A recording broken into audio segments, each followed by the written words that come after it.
Hello everyone, this is Kirtana from Rank Book.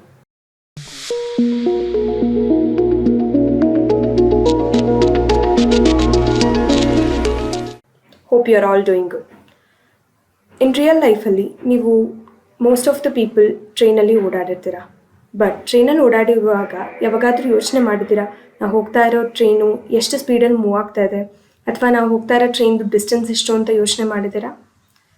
Most of the people ಮಾಡಿರಲ್ಲ. ಇವತ್ತಿನ ಸೆಷನಲ್ಲಿ ನಾವು ಕಲಿತಿರೋ ಟಾಪಿಕ್ಕು ಪ್ರಾಬ್ಲಮ್ಸ್ ಆನ್ ಟ್ರೈನ್ ಅಂತ. Problems on train is one of the important topic when it comes to quantitative aptitude. ನೀವು most of the competitive ಎಕ್ಸಾಮ್ಸಲ್ಲಿ ನೋಡಿರ್ತೀರ, ಟ್ರೈನಿಗೆ ಸಂಬಂಧಪಟ್ಟ ಪ್ರಾಬ್ಲಮ್ಮು ಮ್ಯಾಂಡೇಟರಿಯಾಗಿ ಇದ್ದೇ ಇರುತ್ತೆ. ಫ್ರಮ್ ಬೇಸಿಕ್ ಕಾನ್ಸೆಪ್ಟ್ಸಿಂದ ಇವತ್ತು ಕಲಿತಾ ಹೋಗೋಣ. Let us start with the basic concepts.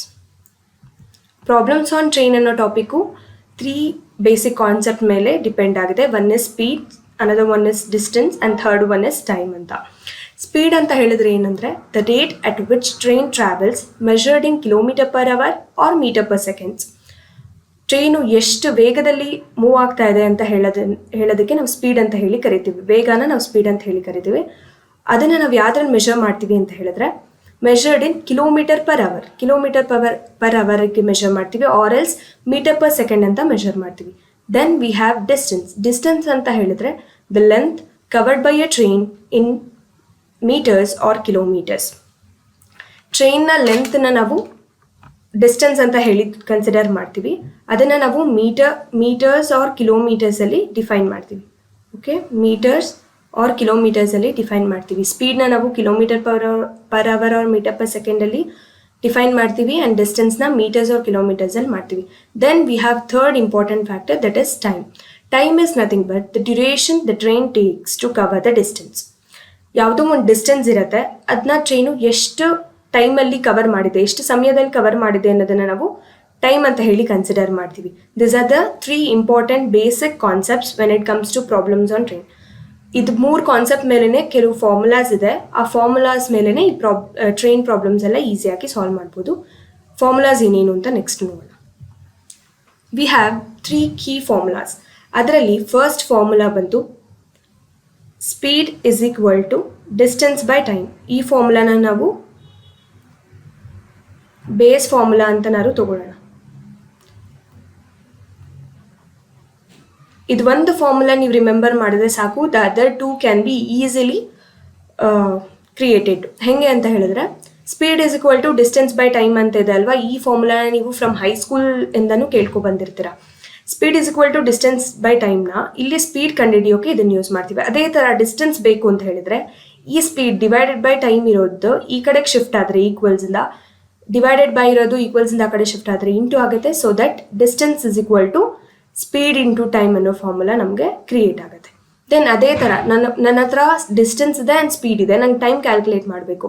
ಅದಕ್ಕೆ ಏನು ಮಾಡ್ತೀರಾ, ಇಲ್ಲಿ ಆಲ್ರೆಡಿ ಡಿಸ್ಟೆನ್ಸ್ ಫಾರ್ಮುಲಾ ಇದೆ ಅಲ್ವಾ, ಇಲ್ಲಿ ಟೈಮ್ ಅನ್ನೋ ಫ್ಯಾಕ್ಟರ್ ಇದೆ. ಆ ಟೈಮ್ನ ಹಾಗೆ ಇಟ್ಕೊಳ್ತೀರಾ. ಇನ್ನು ಮಿಕ್ಕಿದ ಸ್ಪೀಡು ಇಂಟು ಇರೋದನ್ನ ಈ ಕಡೆಯಿಂದ ಶಿಫ್ಟ್ ಮಾಡ್ತೀರಾ. ಸೊ ಇಲ್ಲಿ ಇಂಟು ಇರೋದು ಈ ಕಡೆ ಹೋದರೆ ಡಿವೈಡೆಡ್ ಬೈ ಆಗುತ್ತೆ. So that the formula will become time is equal to distance by speed ಆಗುತ್ತೆ. ಇದು basic 3 formulas, fundamental formulas.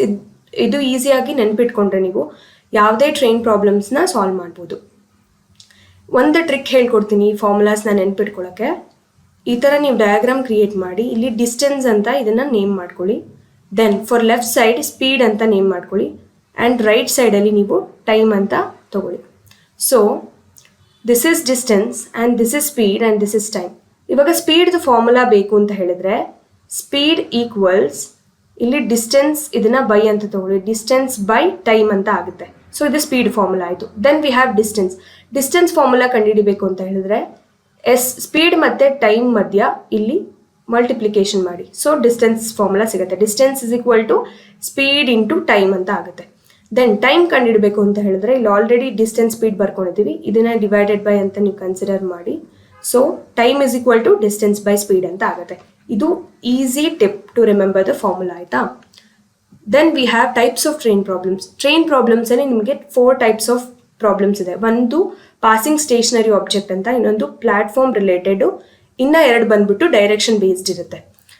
1 by 1 ಇವಾಗ ಒಂದೊಂದೇ ನೋಡ್ಕೊಂಡು ಹೋಗೋಣ.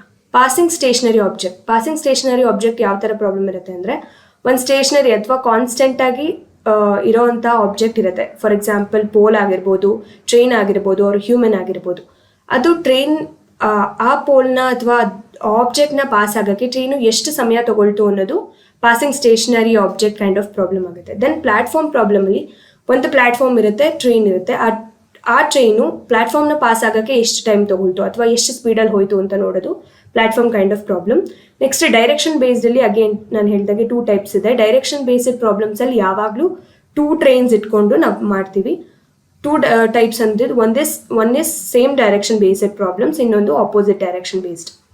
ಸೇಮ್ ಡೈರೆಕ್ಷನ್ ಅಂತ ಹೇಳಿದ್ರೆ 2 ಟ್ರೈನ್ ಸಹ ಒಂದೇ ಡೈರೆಕ್ಷನಲ್ಲಿ ನಮಗೆ ಮೂವ್ ಆಗ್ತಾ ಇರುತ್ತೆ, ಅಂದರೆ ಪ್ಯಾರಲಲ್ ಆಗಿ ಮೂವ್ ಆಗ್ತಾ ಇರುತ್ತೆ.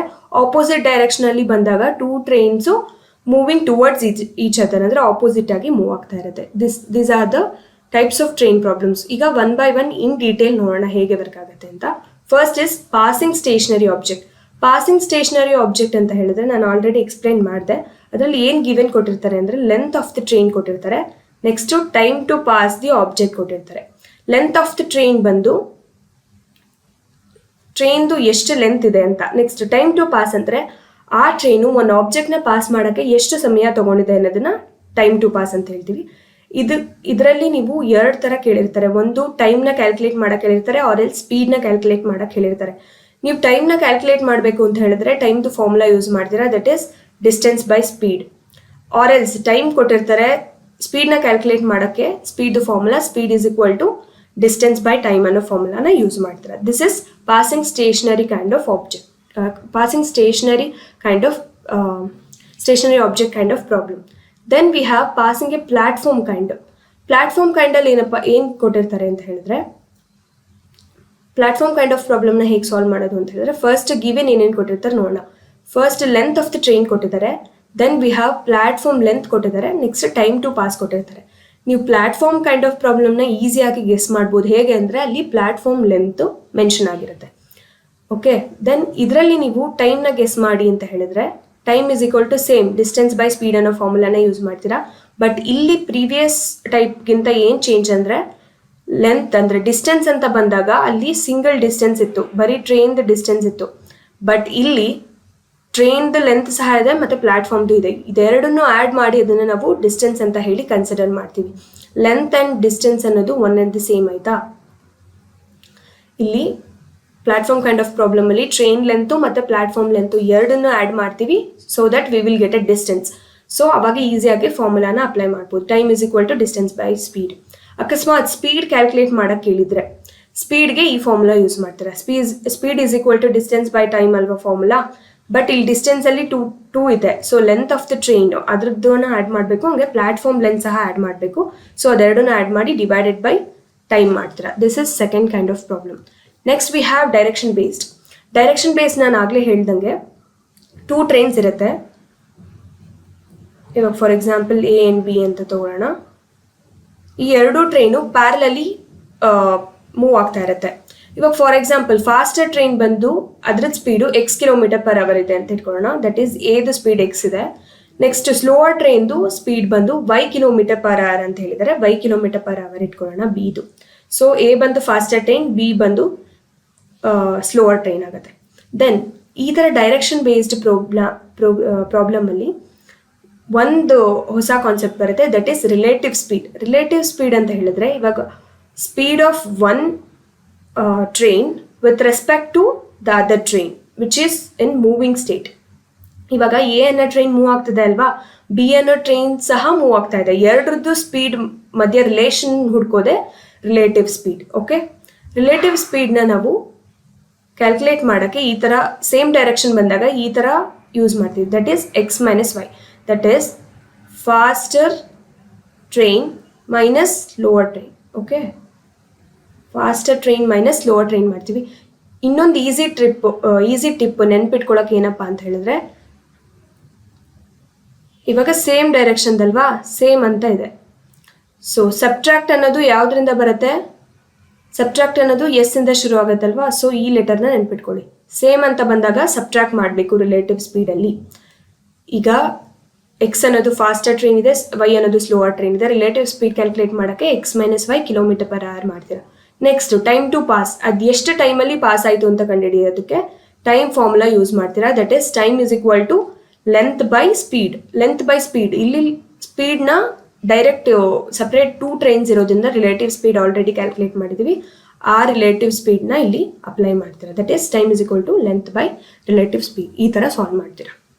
Then we have opposite direction. Opposite ಡೈರೆಕ್ಷನಲ್ಲಿ ಸಹ 2 ಟ್ರೈನ್ಸ್ ಇರುತ್ತೆ.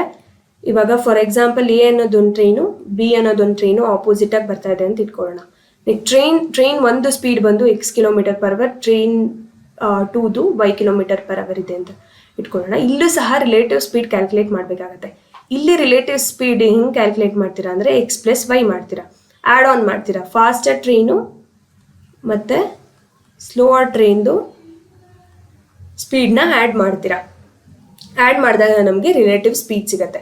ನಾನು ಆಲ್ರೆಡಿ ಒಂದು ಟಿಪ್ ಕೊಟ್ಟಿದ್ದೆ ಪ್ರೀವಿಯಸ್ ಸೇಮ್ ಡೈರೆಕ್ಷನ್ ಪ್ರಾಬ್ಲಮಲ್ಲಿ. Yes, same direction, so subtract ಮಾಡ್ತೀರಾ, ಅದು ಎಸ್ ಇಂದನೇ ಶುರು ಆಗುತ್ತೆ. When it comes to opposite ಬಂದಾಗ ಪ್ಲಸ್ ಮಾಡ್ತೀರಾ ರಿಲೇಟಿವ್ ಸ್ಪೀಡ್ 2 ಟ್ರೈನ್ಸ್ದುವೆ. ದೆನ್ ಟೈಮ್ ಕ್ಯಾಲ್ಕುಲೇಟ್ ಮಾಡೋದಕ್ಕೆ, ಟೈಮ್ ಕ್ಯಾಲ್ಕುಲೇಟ್ ಹೇಗೆ ಮಾಡ್ತೀರಾ ಅಂದರೆ ಆ್ಯಸ್ ಯೂಶುವಲ್ ಟೈಮ್ದು formula time is equal to length by speed ಅಲ್ವಾ. ಬಟ್ ಇಲ್ಲಿ ಲೆಂತ್ ಆಫ್ 2 ಟ್ರೈನ್ಸು ಮೆನ್ಷನ್ ಮಾಡಿದರೆ, ಇಲ್ಲಿ ಮೆನ್ಷನ್ ಮಾಡಿಲ್ಲ ಬಟ್ ಪ್ರಾಬ್ಲಮ್ಸ್ ಬಂದಾಗ ಮೆನ್ಷನ್ ಮಾಡಿರ್ತಾರೆ. ಅಲ್ಲಿ 2 ಟ್ರೈನ್ದು ಲೆಂತ್ ಕೊಟ್ಟಿದ್ರೆ you have to add both the length of the train. 2 ಟ್ರೈನ್ದು ಲೆಂತ್ನ ನೀವು ಆ್ಯಡ್ ಮಾಡ್ಕೋಬೇಕಾಗುತ್ತೆ. ದೆನ್ ಸ್ಪೀಡ್ ನಿಮಗೆ ಗೊತ್ತೇ ಇದೆ, ರಿಲೇಟಿವ್ ಸ್ಪೀಡ್ ಇಲ್ಲಿ ಆಲ್ರೆಡಿ ಕ್ಯಾಲ್ಕುಲೇಟ್ ಮಾಡಿರ್ತೀವಿ. ಅದನ್ನು ಮಾಡಿದ್ರೆ we can get the time. Okay, let us see the next one, unit conversions. ಕೆಲವೊಬ್ಬರಿಗೆ ಯೂನಿಟ್ ಕನ್ವರ್ಷನ್ ಅಂದ ತಕ್ಷಣ ತುಂಬ ಕನ್ಫ್ಯೂಸ್ ಆಗೋಗ್ತಾರೆ ಮತ್ತು ತುಂಬ ಟೆನ್ಷನ್ ಮಾಡ್ಕೊಬಿಡ್ತಾರೆ. ಕನ್ವರ್ಷನ್ನಲ್ಲಿ ಮಿಸ್ ಮಾಡ್ತಾರೆ. ಆಲ್ದೋ ಆನ್ಸರ್ ಕರೆಕ್ಟಾಗಿದ್ರು ಅದನ್ನು ಕನ್ವರ್ಟ್ ಮಾಡಿ ಇಟ್ಟಿಲ್ಲ ಅಂದರೂ ಸಹ ಮಾರ್ಕ್ಸ್ ಕಳ್ಕೊಳ್ತೀರಾ. ಸೊ ಇಲ್ಲಿ ಯೂನಿಟ್ ಕನ್ವರ್ಷನ್ಸ್ ಅಂತ ಪ್ರಾಬ್ಲಮ್ಸ್ ಆನ್ ಟ್ರೈನಲ್ಲಿ ಯೂನಿಟ್ ಕನ್ವರ್ಷನ್ಸ್ ಅಂತ ಬಂದಾಗ ಓನ್ಲಿ 2 ಟೈಪ್ಸ್ ಇದೆ. One is km/h to m/s calculate ಮಾಡೋದು. ಇನ್ನೊಂದು m/s ಇರೋದನ್ನ km/hಗೆ ಕನ್ವರ್ಟ್ ಮಾಡೋದು. ಈಸಿ ಅಲ್ವಾ? 2 ಟೈಪ್ ಇದೆ. ಹೇಗೆ ಮಾಡ್ತೀರಾ? ಇವಾಗ 1 km is equal to 1000 metre ಅಲ್ವಾ. ಸೊ ಅದೇ ಥರ 1 hour is equal to 3600 seconds. So ನಾವು ಯಾವುದೇ ಒಂದು km/hರಲ್ಲಿರೋ ಯೂನಿಟ್ನ m/s ಕನ್ವರ್ಟ್ ಮಾಡ್ತೀರಾ ಅಂತ ಹೇಳಿದ್ರೆ you have to multiply with 1000/3600 multiply ಮಾಡಬೇಕಾಗುತ್ತೆ. ಸೊ ಇದನ್ನು ಮಲ್ಟಿಪ್ಲೈ ಲಾರ್ಜರ್ ನಂಬರ್ ಆಗಿರೋದ್ರಿಂದ ನಿಮಗೆ ಜಾಸ್ತಿ ಟೈಮ್ ತೊಗೊಳುತ್ತೆ. ಇನ್ನೊಂದು ಈಸಿ ಇದು ಸಿಂಪ್ಲಿಫೈ ಮಾಡಿದರೆ ದಟ್ ಈಸ್ 5/18. ಇದನ್ನು ಇನ್ನೂ ಸಿಂಪ್ಲಿಫೈ ಮಾಡಿದರೆ ದಟ್ ಈಸ್ 5/18. ಇದನ್ನು ನೀವು ಮಲ್ಟಿಪ್ಲೈ ಮಾಡಿದ್ರೆ ಸಾಕು. ಇವಾಗ ಫಾರ್ ಎಕ್ಸಾಂಪಲ್ ನನ್ನ ಹತ್ರ 20 km/h ಅಂತ ಒಂದಿದೆ ಯೂನಿಟ್. ಇದನ್ನು m/s ಕನ್ವರ್ಟ್ ಮಾಡಬೇಕು. ಸೊ 20 ಅಂತ ಹಾಕೊಳ್ತೀರಾ. ಡೈರೆಕ್ಟ್ ಇಲ್ಲಿ ಮೆನ್ಷನ್ ಮಾಡಿದ್ದೀನಲ್ವಾ, ಮಲ್ಟಿಪ್ಲೈ ಬೈ 5/18. 5/18 ಇಂದ ಮಲ್ಟಿಪ್ಲೈ ಮಾಡ್ತೀರಾ. ಸೊ 25 100 ಸಿಗುತ್ತೆ. 100/18 100/18 ಮಾಡಿದಾಗ ನಿಮಗೆ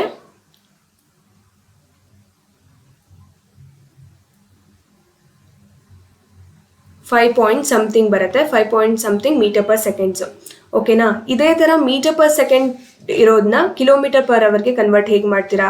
ಇಲ್ಲಿ 5/18 ಮಾಡ್ತಿದ್ರಿ, ಯಾಕೆಂದರೆ 1000/3600 ಇತ್ತು. ಇಲ್ಲಿ ಉಲ್ಟಾ ಆಗುತ್ತೆ, 3600/1000 ಇರುತ್ತೆ. ಸೊ ದಟ್ 18/5 ಮಾಡ್ತೀರಾ. 18/5 ಮಲ್ಟಿಪ್ಲೈ ಮಾಡ್ತೀರಾ. ಓಕೆನಾ? This is unit conversions. You need to remember 5/18 ಯಾವುದಕ್ಕೆ ಮತ್ತು 18/5 ಯಾವುದಕ್ಕೆ ಅಂತ ರಿಮೆಂಬರ್ ಮಾಡಿ ಇಟ್ಕೊಳ್ಳಿ. Then we have sample problems. ಒಂದೊಂದು ಟೈಪಲ್ಲೂ ಒಂದೊಂದು ಸ್ಯಾಂಪಲ್ ಪ್ರಾಬ್ಲಮ್ ಕೊಟ್ಟಿದ್ದಾರೆ. ಅದನ್ನು ಸಾಲ್ವ್ ಮಾಡ್ತಾ ಹೋಗೋಣ, ನಿಮಗೆ ಈಸಿಯಾಗಿ ಅರ್ಥ ಆಗುತ್ತೆ. First problem, 150 meter train passes a pole in 9 seconds. A 150 meter train passes a pole in 9 seconds. Find the speed ಅಂತಿದೆ. ಇದು ಯಾವ ಕೈಂಡ್ ಆಫ್ ಪ್ರಾಬ್ಲಮ್ಗೆ ಬರುತ್ತೆ? First kind, that is passing a stationary object. ಯಾಕೆಂದರೆ ಇಲ್ಲಿ ಪೋಲ್ ಅಂತ mention ಮಾಡಿದಾರಲ್ವಾ, pole is a stationary object, ಅದನ್ನ ಪಾಸ್ ಮಾಡ್ತಿರೋದು. ಸೊ ಟೈಪ್ 1 ಪ್ರಾಬ್ಲಮ್ ಇದು. ಓಕೆ, ಸ್ಪೀಡ್ನ ಕ್ಯಾಲ್ಕುಲೇಟ್ ಮಾಡೋಕ್ಕೆ ಹೇಳಿದ್ದಾರೆ. ನೀವು ಸೊಲ್ಯೂಷನ್ ಏನು ಮಾಡ್ತೀರಾ? ಸ್ಪೀಡ್ದು ಫಾರ್ಮುಲಾ ಇದೆ, speed is equal to distance by time ಅಲ್ವಾ. ಇಲ್ಲಿ ಆಲ್ರೆಡಿ ಡಿಸ್ಟೆನ್ಸ್ ಕೊಟ್ಟಿದ್ದಾರೆ 150 ಮೀಟರ್, ಅದನ್ನು ಹಾಕ್ತೀರಾ. ಟೈಮ್ ಸಹ ಕೊಟ್ಟಿದ್ದಾರೆ ಸೆಕೆಂಡ್ಸಲ್ಲಿ, ದಟ್ ಈಸ್ 9 seconds. ಅದನ್ನ ಅಪ್ಲೈ ಮಾಡ್ತೀರಾ. 150/9 ಮಾಡಿದಾಗ ನಿಮಗೆ 16.67 ಬರುತ್ತೆ. ಇದನ್ನು ಯಾವ ಯೂನಿಟಲ್ಲಿ ಇಡ್ತೀರಾ ಅಂದರೆ m/s. ಯಾಕೆ? ಇಲ್ಲಿ ಡಿಸ್ಟೆನ್ಸ್ನ ಮೀಟರಲ್ಲಿ ಕೊಟ್ಟಿದ್ದಾರೆ, ದೆನ್ ಟೈಮ್ನ ಸೆಕೆಂಡ್ಸಲ್ಲಿ ಕೊಟ್ಟಿದ್ದಾರೆ. ಸೊ m/s ಅಲ್ಲಿ ಇರ್ತೀರಾ. ಇದು type 1 kind of problem. Than type 2 ನೋಡೋಣ. ಟೈಪ್ 2ನಲ್ಲಿ ಟ್ರೈನ್ ಲೆಂತ್ ಬಂದು 150 ಮೀಟರ್ ಇದೆ, ಪ್ಲ್ಯಾಟ್ಫಾರ್ಮ್ ಲೆಂತ್ ಸಹ ಕೊಟ್ಟಿರ್ತಾರೆ ಅಂತ ಹೇಳಿದ್ದೆ, ಅದರಲ್ಲಿ 200 ಮೀಟರ್ ಇದೆ, ದೆನ್ ಟೈಮ್ ಬಂದು 20 ಸೆಕೆಂಡ್ ಇದೆ. ಇದು platform based kind of problem ಆಯಿತಾ. ಇಲ್ಲಿ ಏನು ಮಾಡ್ತೀರಾ ಅಂದರೆ ಫಸ್ಟು ಟೋಟಲ್ ಡಿಸ್ಟೆನ್ಸ್ನ ಕ್ಯಾಲ್ಕುಲೇಟ್ ಮಾಡ್ತೀರಾ. ಟೋಟಲ್ ಡಿಸ್ಟೆನ್ಸ್ ಅಂತ ಹೇಳಿದ್ರೆ ಟ್ರೈನ್ ಲೆಂತು ಮತ್ತು ಪ್ಲ್ಯಾಟ್ಫಾರ್ಮ್ ಲೆಂತು ಎರಡನ್ನೂ ಆ್ಯಡ್ ಮಾಡ್ಕೊಳ್ತೀರಾ, ದಟ್ ಈಸ್ ಟೋಟಲ್ ಡಿಸ್ಟೆನ್ಸ್. ಇವಾಗ 150 ಮೀಟರ್ ಇದೆ, ಪ್ಲ್ಯಾಟ್ಫಾರ್ಮ್ದು ಬಂದು 200 ಇದೆ, ಅದನ್ನ ಆ್ಯಡ್ ಮಾಡ್ಕೊತೀರಾ, ಸೊ 350 ಮೀಟರ್ ಆಗುತ್ತೆ. ದೆನ್ ಸ್ಪೀಡ್ ಕ್ಯಾಲ್ಕುಲೇಟ್ ಮಾಡಿ ಅಂತ ಹೇಳಿದ್ರೆ speed is equal to distance by time. Distance ಇಲ್ಲಿ ಆಲ್ರೆಡಿ ಟೋಟಲ್ ಮಾಡ್ಕೊಂಡಿದ್ದೀವಿ, ದಟ್ ಈಸ್ 350 ಮೀಟರ್. ಟೈಮ್ ಬಂದು ಗಿವನಲ್ಲಿ ಕೊಟ್ಟಿದ್ದಾರೆ 20 ಸೆಕೆಂಡ್ಸ್. ಸೊ 350 ಬೈ 20 ಮಾಡಿದಾಗ ನಮಗೆ 17.5 metre per second. Metre per second ಯಾಕೆ? ಇಲ್ಲಿ ಆಲ್ರೆಡಿ ಡಿಸ್ಟೆನ್ಸ್ ಮೀಟರಲ್ಲಿ ಮೆನ್ಷನ್ ಆಗಿದೆ, ಟೈಮ್ ಬಂದು ಸೆಕೆಂಡಲ್ಲಿ ಮೆನ್ಷನ್ ಆಗಿದೆ, that's why. Okay, this is platform based kind of problem. Then we have sample 3 direction based. ಇದು ಯಾವ ಡೈರೆಕ್ಷನ್ ಬೇಸ್ಡ್ ಅಪ್ಪ ಅಂತ ಹೇಳಿದ್ರೆ ಸೇಮ್ ಡೈರೆಕ್ಷನ್ ಬೇಸ್ಡ್. ಹೆಂಗೆ ಹೇಳಿದ್ವಿ, ಇಲ್ಲಿ ರಿಲೇಟಿವ್ ಸ್ಪೀಡಲ್ಲಿ ನೆಕ್ಸ್ಟ್ ಗೊತ್ತಾಗುತ್ತೆ. ಇವಾಗ ಟ್ರೈನ್ ಎ ಇದೆ, ಅದ್ರದ್ದು 70 ಕಿಲೋಮೀಟರ್ ಪರ್ ಅವರ್ ಅಂತ ತೊಗೊಳ್ಳೋಣ. ದೆನ್ ಟ್ರೈನ್ ಬಿ ಇದೆ, ಅದು ಸೇಮ್ ಡೈರೆಕ್ಷನಲ್ಲಿ ಪಾಸ್ ಆಗ್ತಾ ಇದೆ, ಅದು 50 ಕಿಲೋಮೀಟರ್ ಪರ್ ಅವರ್ ಅಂತ ತೊಗೊಳ್ಳೋಣ. 70 ಕಿಲೋಮೀಟರ್ ಪರ್ ಅವರ್ ಟ್ರೈನ್ ಬಿದು 50 kilometer per hour speed. Length ಬಂದು 200 ಅಂತ ಕೊಟ್ಟಿದ್ದಾರೆ, ಅದು ಯಾವುದು ಟ್ರೈನ್ ಎದು ಲೆಂತ್ 200 ಅಂತ ಕೊಟ್ಟಿದ್ದಾರೆ. ನೆಕ್ಸ್ಟ್ ಸೊಲ್ಯೂಷನಲ್ಲಿ ಏನು ಮಾಡ್ತೀರಾ, ಫಸ್ಟ್ ರಿಲೇಟಿವ್ ಸ್ಪೀಡ್ ಕ್ಯಾಲ್ಕುಲೇಟ್ ಮಾಡ್ತೀರಾ. ರಿಲೇಟಿವ್ ಸ್ಪೀಡ್ ಕ್ಯಾಲ್ಕುಲೇಟ್ ಮಾಡೋಕ್ಕೆ ಇದು ಸೇಮ್ ಡೈರೆಕ್ಷನ್ ಅಲ್ವಾ, ಏನು ಮಾಡ್ತೀರಾ, A minus B, that is fast train minus slower train ಮಾಡ್ತೀರಾ, ದಟ್ ಈಸ್ 70 ಮೈನಸ್ 50. 70 ಮೈನಸ್ 50 ಮಾಡಿದಾಗ ಎಷ್ಟು ಸಿಗುತ್ತೆ relative speed? 20 kilometre per hour ಸಿಗುತ್ತೆ. ಅದೇ ಇಲ್ಲಿ ನಮಗೆ ರಿಲೇಟಿವ್ ಸ್ಪೀಡ್ ಸಿಕ್ಕಿದೆ. ಅದನ್ನು ಮೀಟರ್ ಪರ್ ಸೆಕೆಂಡಿಗೆ ಕನ್ವರ್ಟ್ ಮಾಡ್ಕೊಂಡಿದ್ದಾರೆ, ಸೊ ದಟ್ ನಮಗೆ ಟೈಮ್ ಕಂಡುಹಿಡಿಯುವಾಗ ಸೆಕೆಂಡ್ಸಲ್ಲಿ ಇಡಬೇಕಲ್ವಾ, ಸೊ ಅದು ಈಸಿ ಆಗುತ್ತೆ. ಸೊ 20 ಕಿಲೋಮೀಟರ್ ಪರ್ ಅವರ್ ಇದೆ, ಅದನ್ನು ಕನ್ವರ್ಟ್ ಹೇಗೆ ಮಾಡ್ತೀರಾ, 20 ಇಂಟು 5/18 ಮಾಡ್ತೀರಾ. 20 ಇಂಟು 5/18 ಮಾಡಿದಾಗ 5.56 ಮೀಟರ್ ಪರ್ ಸೆಕೆಂಡ್ಸ್ ನಮಗೆ ಆನ್ಸರ್ ಸಿಗುತ್ತೆ. ಅದೇ ಇಲ್ಲಿ ಕನ್ವರ್ಟ್ ಮಾಡಿ ಇಟ್ಟಿದ್ದಾರೆ. ದೆನ್ ಟೈಮ್ ಕ್ಯಾಲ್ಕುಲೇಟ್ ಮಾಡೋದಕ್ಕೆ ಯಾವ ಫಾರ್ಮುಲಾ ಯೂಸ್ ಮಾಡ್ತೀರಾ, ಡಿಸ್ಟೆನ್ಸ್ ಬೈ ಸ್ಪೀಡ್ ಅಲ್ವಾ. ಇಲ್ಲಿ ಆಲ್ರೆಡಿ ಡಿಸ್ಟೆನ್ಸ್ ಕೊಟ್ಟಿದ್ದಾರೆ 200 ಮೀಟರ್ ಅಂತ, ಅದೇ ಲೆಂತ್ ಕೊಟ್ಟಿದ್ದಾರೆ, ಅದೇ ಡಿಸ್ಟೆನ್ಸು 200 ಮೀಟರ್ ಕೊಟ್ಟಿದ್ದಾರೆ. Then we have relative speed. Relative speed already ನಾವು ಮೀಟರ್ ಪರ್ ಸೆಕೆಂಡಿಗೆ ಕನ್ವರ್ಟ್ ಮಾಡಿದ್ದೀವಿ, ಅದನ್ನೇ ತೊಗೊಳ್ಳೋಣ. ಸೊ 200/5.56 ಮೀಟರ್ ಮಾಡಿದಾಗ ನಮಗೆ 36 ಸೆಕೆಂಡ್ ಸಿಗುತ್ತೆ. This is the time where 2 trains taken to pass. ಆಯಿತಾ, 2 ಟ್ರೈನ್ ಪಾಸ್ ಆಗೋದಕ್ಕೆ ಎಷ್ಟು ಟೈಮ್ ತೊಗೊಂಡಿತ್ತು ಅಂತ ಹೇಳಿದ್ರೆ 36 seconds. This is same direction kind of problem. Then we have different ಅಂದರೆ opposite direction kind of problem. ಅಲ್ಲಿ ಸಹ ನಿಮಗೆ 2 ಟ್ರೈನ್ ಇರುತ್ತೆ. ಫಾರ್ ಎಕ್ಸಾಂಪಲ್ ಇಲ್ಲಿ train A then train B ಅಂತ ಇದೆ ಅಂತ ತಗೊಳ್ಳೋಣ. ಟ್ರೈನ್ ಎ ಬಂದು 60 ಕಿಲೋಮೀಟರ್ ಪರ್ ಅವರ್ ಇದೆ, ದೆನ್ ಟ್ರೈನ್ ಬಿ ಬಂದು 40 ಕಿಲೋಮೀಟರ್ ಪರ್ ಅವರ್ ಇದೆ. ಓಕೆ, ಟ್ರೈನ್ ಎದು ಲೆಂತು 250 ಮೀಟರ್ ಅಂತ ಅವರೇ ಕೊಟ್ಟಿದ್ದಾರೆ, ಟ್ರೈನ್ ಬಿದು ಲೆಂತ್ ಸಹ 150 ಮೀಟರ್ ಅವರೇ ಕೊಟ್ಟಿದ್ದಾರೆ. When you are calculating the relative speed, ಇಲ್ಲಿ ರಿಲೇಟಿವ್ ಸ್ಪೀಡ್ ಆಪೋಸಿಟ್ ಡೈರೆಕ್ಷನ್ ಅಲ್ವಾ, ಏನು ಮಾಡ್ತೀರಾ, ಎ ಪ್ಲಸ್ ಬಿ ಮಾಡ್ತೀರಾ, ಸೊ ಆ್ಯಡ್ ಆನ್ ಮಾಡ್ತೀರಾ. ಇವಾಗ ಆ್ಯಡ್ ಆನ್ ಮಾಡುವಾಗ ರಿಲೇಟಿವ್ ಸ್ಪೀಡ್ನ ಹೇಗೆ ಆ್ಯಡ್ ಆನ್ ಮಾಡ್ತೀರಾ, 60 plus 40, 60 plus 40 is 100 kilometer per hour ಆಗುತ್ತೆ. This is relative speed. ಇದನ್ನ ಕನ್ವರ್ಟ್ ಮಾಡೋಕ್ಕೆ 100 ಇಂಟು 5/18 ಮಾಡ್ತೀರಾ, we will get an answer of 27.78 meter per second ಸಿಗುತ್ತೆ. Okay, this is all about relative speed. Relative speed ಆದ ತಕ್ಷಣ direct ನೀವು ಟೈಮ್ನ ಕಂಡುಹಿಡಿಯೋಕೆ ಹೋದರೆ ಅಲ್ಲಿ ಡಿಸ್ಟೆನ್ಸ್ ಅನ್ನೋದು ಬರುತ್ತೆ, ಯಾಕೆಂದರೆ ಇಲ್ಲಿ 2 ಟ್ರೈನ್ದು ಡಿಸ್ಟೆನ್ಸ್ ಕೊಟ್ಟಿದ್ದಾರೆ. ಫಸ್ಟ್ ಇದನ್ನ ಆ್ಯಡ್ ಮಾಡ್ಕೊಬಿಡೋಣ. ಟ್ರೈನ್ ಒಂದು ಡಿಸ್ಟೆನ್ಸ್ ಬಂದು 250 ಮೀಟರ್, ಟ್ರೈನ್ 2ದು 150 ಮೀಟರ್. ಸೊ ಇದೆರಡನ್ನ ಆ್ಯಡ್ ಮಾಡ್ತೀರಾ, we will get 400 meter. Next ಇವಾಗ ಟೈಮ್ ಎಷ್ಟು ಅಂತ ಕ್ಯಾಲ್ಕುಲೇಟ್ ಮಾಡ್ತೀರಾ. Time is equal to distance by relative speed. Distance ಇಲ್ಲಿ ಆಲ್ರೆಡಿ ಟೋಟಲ್ ಡಿಸ್ಟೆನ್ಸ್ ಕ್ಯಾಲ್ಕುಲೇಟ್ ಮಾಡಿದ್ದೀವಿ 400 ಮೀಟರು. ನೆಕ್ಸ್ಟ್ ಟೈಮ್ ಬಂದು ಸ್ಪೀಡ್ ಬಂದು 27.78 ಮೀಟರ್ ಪರ್ ಸೆಕೆಂಡ್ ಇದೆ. ದಿಸ್ ಇಸ್ ರಿಲೇಟಿವ್ ಸ್ಪೀಡ್ ನಾವು ಕ್ಯಾಲ್ಕುಲೇಟ್ ಮಾಡಿದ್ದೀವಿ. ಇದೆರಡನ್ನೂ ಡಿವೈಡ್ ಮಾಡಿದಾಗ ನಮಗೆ 14.4 ಸೆಕೆಂಡ್ ಸಿಗುತ್ತೆ. This is the final answer. ಆಯಿತಾ, this is opposite direction based problems. Next key takeaways. ಇದರಲ್ಲಿ ಈ ಥರ ಪ್ರಾಬ್ಲಮ್ಸ್ ಆನ್ ಟ್ರೈನ್ ಬಂದರೆ ಏನೇನು ನೀವು ನೆನ್ಪಿಟ್ಕೋಬೇಕು ಅಂದರೆ, ಫಸ್ಟ್ ಥಿಂಗ್ ನೀವು ಚೆನ್ನಾಗಿ ಪ್ರಾಕ್ಟೀಸ್ ಮಾಡಬೇಕು. ಈ ಥರ ನಾವು ಸ್ಯಾಂಪಲ್ ಪ್ರಾಬ್ಲಮ್ಸ್ ಇವಾಗ ಒಂದು 4 ತೋರಿಸಿದ್ವಿ ಅಲ್ಲ ಎಲ್ಲ ಟೈಪ್ದು, ಆ ಟೈಪ್ದು ಪ್ರಾಬ್ಲಮ್ಸ್ನ ನೀವು ಪ್ರಾಕ್ಟೀಸ್ ಮಾಡಬೇಕು. ದೆನ್ ಫಾರ್ಮುಲಾಸ್ನ ನಾನು ನೆನ್ಪಿಟ್ಕೊಳ್ಳೋಕ್ಕೆ ಈಸಿ ಟ್ರಿಕ್ ಹೇಳ್ಕೊಟ್ಟೆ, ಆ ಥರ ಫಾರ್ಮುಲಾಸ್ ನೆನ್ಪಿಟ್ಕೋಬೇಕು. ಸ್ಪೀಡ್ದು, ಡಿಸ್ಟೆನ್ಸ್ದು ಮತ್ತು ಟೈಮ್ದು ಯಾವ್ದಾದ್ರು ಒಂದು ನೆನ್ಪಿಟ್ಕೊಂಡು ನೀವು ಶಿಫ್ಟ್ ಮಾಡಿದ್ರೆ ಸಾಕು. Okay, then time management. ಇವಾಗ ಕೊಟ್ಟಿರ್ತಾರೆ ಪ್ರಾಬ್ಲಮ್, ಅದನ್ನು ಲಾಂಗ್ ಪ್ರೊಸೆಸಲ್ಲಿ ಸಾಲ್ವ್ ಮಾಡಿದ್ರೆ ನಿಮಗೇನು ಪ್ರಯೋಜನ ಇಲ್ಲ. ಯಾಕಂದರೆ PGCET ನಿಮಗೆ ಒಂದೊಂದು ಕ್ವೆಶನ್ಗೆ ಅಟ್ಲೀಸ್ಟ್ ನೀವು 1 ಮಿನಿಟಲ್ಲಿ ಸಾಲ್ವ್ ಮಾಡಬೇಕಾಗಿರುತ್ತೆ. ಸೊ ಟೈಮ್ ಮ್ಯಾನೇಜ್ಮೆಂಟ್ ಬಗ್ಗೆ ನೋಡ್ಕೊಳ್ಳಿ. ನೀವು ಎಷ್ಟು ಪ್ರಾಕ್ಟೀಸ್ ಚೆನ್ನಾಗಿ ಮಾಡಿರ್ತೀರ ಪ್ರಾಬ್ಲಮ್ಸು, ಅಷ್ಟು ಫಾಸ್ಟಾಗಿ ನೀವಲ್ಲಿ PGCET ಸಾಲ್ವ್ ಮಾಡ್ತೀರಾ. Then accuracy. ನೀವು ಪ್ರಾಬ್ಲಮ್ ಸಾಲ್ವ್ ಮಾಡಿದ ತಕ್ಷಣ ನೆಕ್ಸ್ಟ್ ಕ್ವೆಶನಿಗೆ ಮೂವ್ ಆನ್ ಆಗಬೇಡಿ, ಅಥವಾ ಎಲ್ಲ ಕ್ವೆಶನ್ಸು ಸಾಲ್ವ್ ಮಾಡಾದ್ಮೇಲೆ ಒಂದು ಕಡೆಯಿಂದ ನಾನು ಮಾಡಿರೋದು ಕರೆಕ್ಟ್ ಇದೆಯಾ ಅಂತ ಅಕ್ಯುರೇಸಿ ಚೆಕ್ ಮಾಡಿ. ಬಿಕಾಸ್ ನೀವು ಟೈಮ್ ಕಮ್ಮಿ ಇರೋದ್ರಿಂದ ಟೆನ್ಷನಲ್ಲಿ ಮಿಸ್ ಮಾಡಿರ್ತೀರ ಕ್ಯಾಲ್ಕುಲೇಷನ್ಸ್ ಎಲ್ಲ. ಸೊ ಅಕ್ಯುರೇಸಿನ ಚೆಕ್ ಮಾಡಿ, ಡಬಲ್ ಚೆಕ್ ಮಾಡಿ ಒಂದ್ಸತಿ ನೀವು ಸಾಲ್ವ್ ಮಾಡಿದ್ಮೇಲೆ. These are the key takeaways. In next session we are going to solve some of the problems in all the types. Okay.